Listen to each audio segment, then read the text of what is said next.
If you turn a dog out into a patch of woods with the wind coming at its tail, one, if it's a good dog, it's not going to want to hunt that way. All right, so it's May 15th here in Arkansas. That's opening day of squirrel season. I'm out running my Mullins Feist. Love that little guy. It's been fun getting after it. I had to take a break, let him cool off a little bit.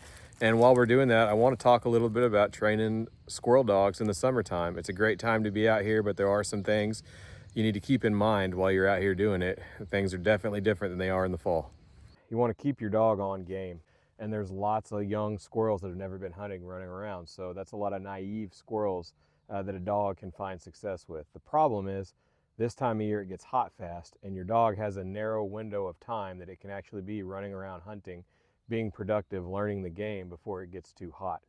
So if you can take some walks ahead of time and find the areas that do have squirrels and avoid having your dog running around getting hot for nothing until it finds some squirrels to trees, that will help you out. If you can't do that, leash your dog at the parking lot and walk until you run into game. That way all your dog's efforts are spent on game before it gets too hot to hunt. Second is really watch your dog for heat exhaustion. You want to constantly be paying attention to your dog. If you can hunt near water, that's a good idea. That way if your dog does get in trouble, you can quickly try to get it cooled down.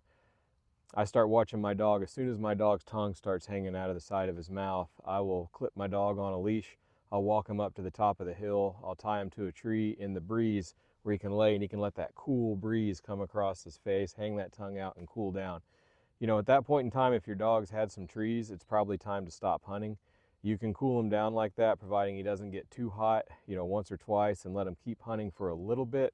But you got to be very careful. You don't want to heat stroke your dog. You only get to do that once. So once you get to an area that you know holds squirrels and you're going to unclip your dog, pay attention to which way the wind's blowing. Pay attention to which way the thermals are moving. Are they moving up or down the hill?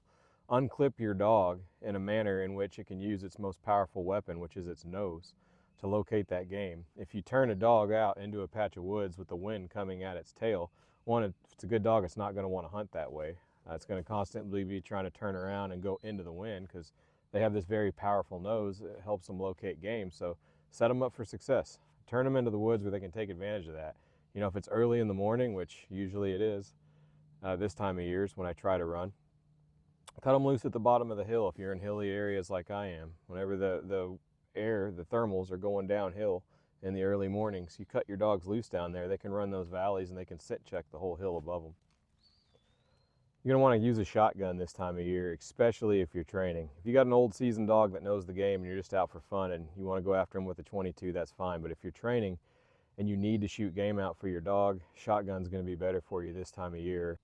Most of your shots are going to be at just pieces of squirrels that you see. You might see a part of a tail hanging down. You might see a little bit of a furry body hanging off the side of a tree. That's if you can find them when they're holding still. Most of your shots are probably going to be at running squirrels. And so 22 doesn't really do you a lot of good there. Carry a shotgun. I like a 20 gauge or a 12 gauge number 6s. You know, finally, I'm going to say keep things short.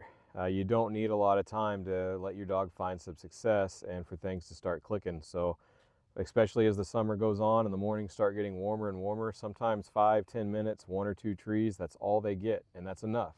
We're not trying to fill tailgates here. We're trying to give our dogs success. You know, the fall, the acorns are going to hit the ground. There's going to be squirrels everywhere. That's whenever you can go get those big bags and fill the tailgates and take all the cool pictures. But right now, we're training a dog. We just want our dog to find success. Everything we're doing is for the dog, not the look at me stuff.